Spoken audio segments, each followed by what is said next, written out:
प्रदेश जहां पर मुख्यमंत्री योगी आदित्यनाथ कृषि क्षेत्र के विकास कार्यों का जायजा लेने के लिए वहां पर पहुंचे और सभा को संबोधित कर रहे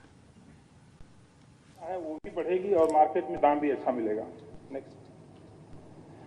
इसके अतिरिक्त सर एक और क्षेत्र जहां पे मैं खुद काम कर रहा हूं, हमारे संस्थान में, पूसा संस्थान में काम हो रहा है, वो काला नमक की जो परंपरागत किस्में हैं सर, लंबी होती हैं और गिर जाती हैं, पैदावार बहुत कम होती है। आप सर आज से करीब 7 साल पहले पूसा संस्थान में आए थे, उस समय मैंने आपको काला नमक की बोनी प्रजाति जो हमने विकसित की थी वो दिखाई थी वहां पर। और वो किस्म जो है सर अच्छी पैदावार है, बहुत अच्छी खुशबू है, गुणवत्ता बहुत अच्छी है और इसका पूरी तरह से परीक्षण करके करीब 11 कृषि विज्ञान केंद्रों में, आपके कृषि विज्ञान केंद्र पर भी इसका परीक्षण किया गया था और अब ये बहुत उपयुक्त पाई गई है और इसका विमोचन जल्दी अगर हो जाता है सर, तो इसमें अभी काला नमक का जो जीआई क्षेत्र है जिसमें 11 जिले आते हैं, उसमें 14 लाख हेक्टेयर क्षेत्रफल में धान की खेती होती है, लेकिन काला नमक का रकबा सिर्फ 50,000 हेक्टेयर का है। इसको बढ़ा करके 2030 तक कम से कम 2 लाख हेक्टेयर तक ले जा सकते हैं और जो दक्षिणी पूर्वी एशियाई देश हैं जहां पर बौद्ध धर्म का प्रचलन है, वहां से बाजार को जोड़ करके काला नमक को भगवान बुद्ध के प्रसाद के रूप में एक बहुत बड़े व्यापार की संभावना, इसमें हम ट्रेड को भी जोड़ करके एक योजना आगे बनाएंगे सर। अगली। इसके अतिरिक्त सर जो बायो फोर्टिफिकेशन है, इस प्रकार की फसल की प्रजातियों का विकास करना जिनके अंदर ये क्षमता है कि जमीन से वो पोषक तत्वों को लेकर के दाने के अंदर, ग्रेन्स के अंदर ज्यादा मात्रा में इकट्ठा करें, तो ऐसी किस्मों को हम बायो फोर्टिफाइड किस्म कहते हैं सर। इसके पैरेलल सर हम फोर्टिफाइड किस्मों की बात कर रहे हैं, फोर्टिफाइड प्रोडक्ट की बात कर रहे हैं। उसमें जैसे टूटा हुआ चावल है उसका आटा बना दिया जाता है, उसमें आयरन, जिंक, फोलिक एसिड मिला दिया जाता है, फिर उसको मशीन से उसका चावल बनाया जाता है गूंथने के बाद, और चावल भी जिस किस्म का चाहिए उस तरह का, अगर लंबा चावल बनाना है तो लंबा चावल बना सकते हैं, छोटा बनाना है सम्मा मसूरी जैसा तो वैसा बना सकते हैं। लेकिन फोर्टिफिकेशन में सर एक कमी जरूर होती है कि वहां पर जो न्यूट्रिशन होता है वो फूड मैट्रिक्स का हिस्सा नहीं होता है। जब हम बायो फोर्टिफाइड किस्में विकसित करते हैं तो ये न्यूट्रिशन, इसमें बढ़ा हुआ मात्रा जो आयरन, जिंक की होती है वो फूड मैट्रिक्स की हिस्सा होती है और खाने के बाद इसकी बायो अवेलेबिलिटी शरीर में ज्यादा होती है फोर्टिफाइड की तुलना में। तो लंबे समय में अगर हम देखें तो ये बायो फोर्टिफाइड किस्में जो हैं एक बहुत बड़ा विकल्प होगी कुपोषण को दूर करने के लिए। अब तक करीब 87 बायो फोर्टिफाइड किस्में विकसित हो चुकी हैं राष्ट्रीय स्तर पर, माननीय प्रधानमंत्री जी के द्वारा विमोचित की गई थी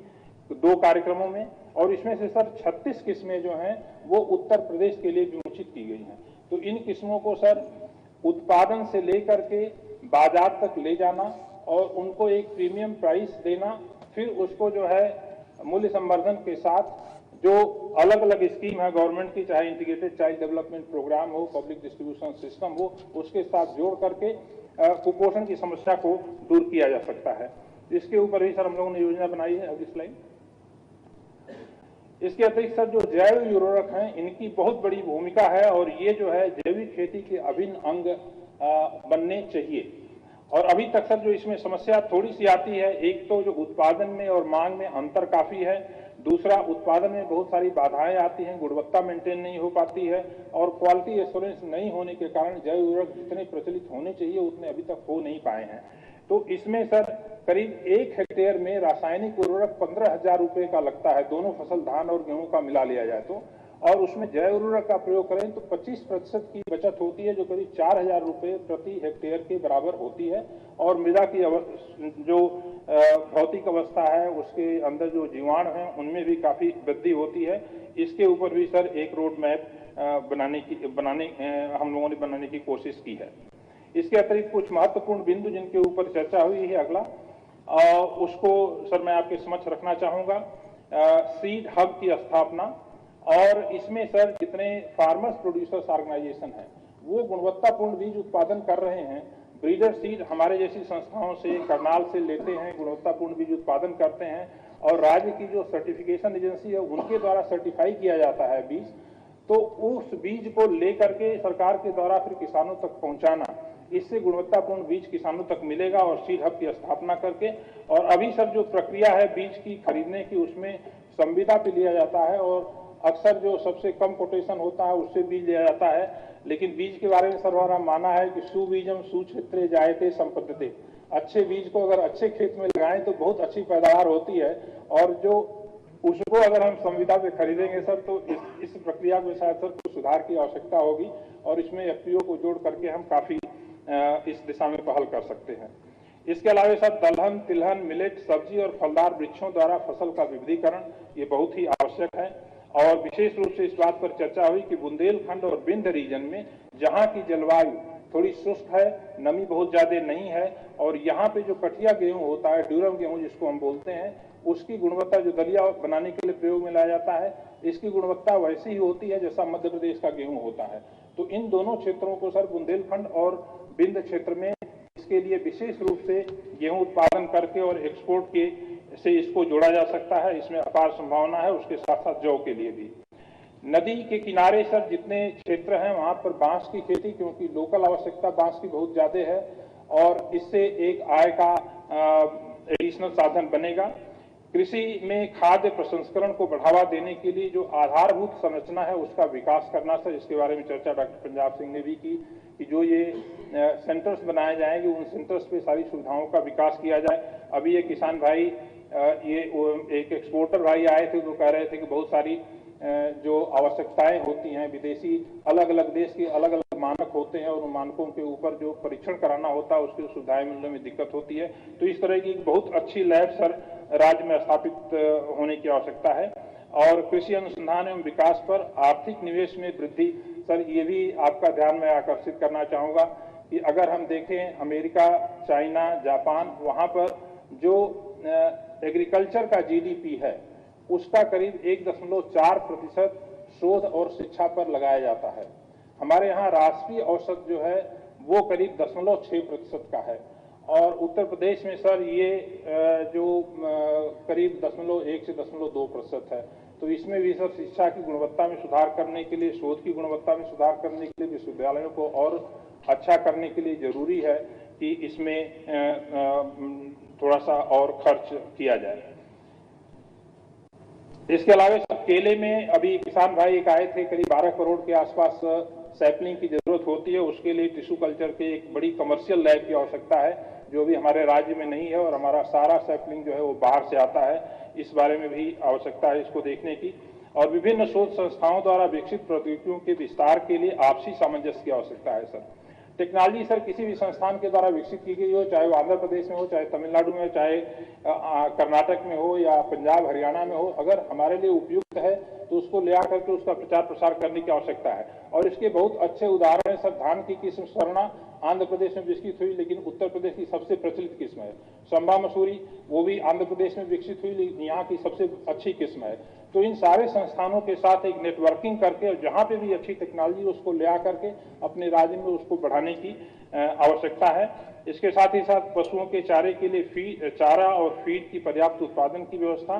मानव संसाधन विकास और निर्यात उपयुक्त उत्पादों की गुणवत्ता को बरकरार रखने के लिए प्रशिक्षण, प्रयोगशालाओं एवं तकनीकी पैकेज का विकास, इसके बारे में चर्चा की सर।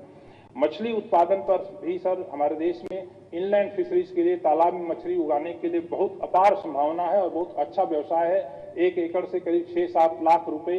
की आमदनी हो जाती है। कई किसानों ने शुरू किया, डॉक्टर पंजाब सिंह के साथ इनके फाउंडेशन से जुड़े हुए किसान बहुत अच्छा कार्य इस क्षेत्र में कर रहे हैं। और इसके साथ ही साथ निजी मंडियों में जो स्वीकृति की प्रक्रिया में नीतिगत सुधार, कुछ प्रश्न एक्सपोर्टर्स के द्वारा और उठाए गए थे सर, इस पर विचार करने की आवश्यकता है। क्योंकि अभी जो रिक्वायरमेंट है जमीन की कि निजी मंडी के लिए एक 3 हेक्टेयर या 4 हेक्टेयर जमीन की जरूरत होती है जो कि कम में हो सकता है, तो उसको सर उसके ऊपर विचार अगर किया जाए तो इनकी समस्या का समाधान हो जाएगा। इसी के साथ मैं आपको बहुत बहुत धन्यवाद देता हूँ, श्री मनोज कुमार सिंह जी को विशेष रूप से, आप सभी लोगों के सर हमें यह मौका दिया गया, बहुत बहुत धन्यवाद।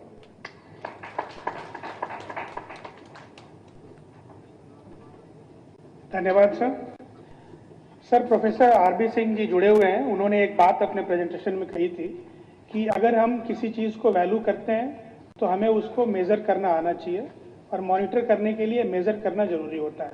अदरवाइज कई बैठकें होती हैं, कई वर्कशॉप्स होते हैं, कई निर्णय भी होते हैं, लेकिन वो किसी मुकाम तक नहीं पहुँच पाते हैं।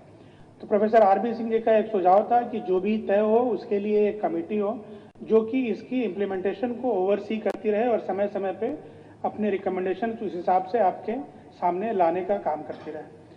सर, इसी के साथ मैं अब अनुरोध करना चाहूँगा आपको, आपके माननीय मुख्यमंत्री जी के मार्गदर्शन के लिए। माननीय मुख्यमंत्री जी।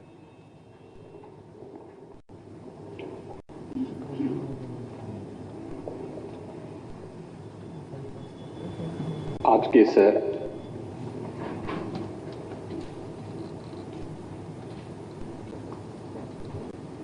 कृषि संबंधी वैज्ञानिक संगोष्ठी के समारोह कार्यक्रम में मेरे साथ यहां पर उपस्थित प्रदेश सरकार में मेरे वरिष्ठ सहयोगी कृषि मंत्री श्री सूर्य प्रताप शाही जी, प्रदेश के गन्ना विकास एवं चीनी उद्योग विभाग के मंत्री चौधरी लक्ष्मी नारायण जी, मत्स्य विभाग के मंत्री डॉक्टर संजय निषाद जी, प्रदेश सरकार में उद्यान विभाग के मंत्री श्री दिनेश प्रताप सिंह जी, सहकारिता विभाग के मंत्री श्री JPS राठौर जी, प्रदेश के कृषि उत्पादन आयुक्त श्री मनोज कुमार सिंह जी, हमारे साथ वर्चुअली जुड़े अपर मुख्य सचिव कृषि श्री देवेश चतुर्वेदी जी,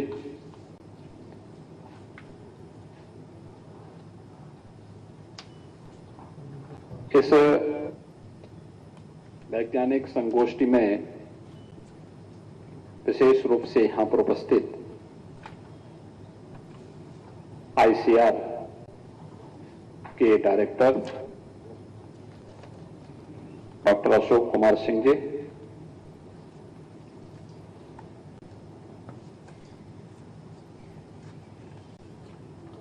ICAR के पूर्व डायरेक्टर प्रोफेसर पंजाब सिंह जी, सभी हमारे प्रतिष्ठित कृषि वैज्ञानिकगण,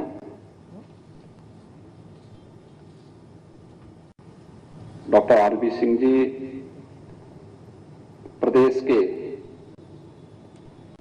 कृषि उत्पाद निर्यातकगण, कृषि प्रसंस्करण से जुड़े हुए हमारे सभी उद्यमीगण, प्रदेश के प्रगतिशील हमारे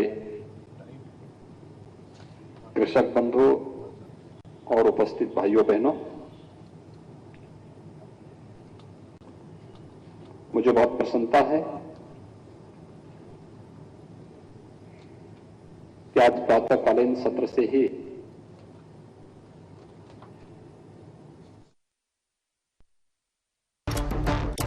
गुनाहों की काली दुनिया हो या भ्रष्टाचार की कालिक में रंगे हाथ,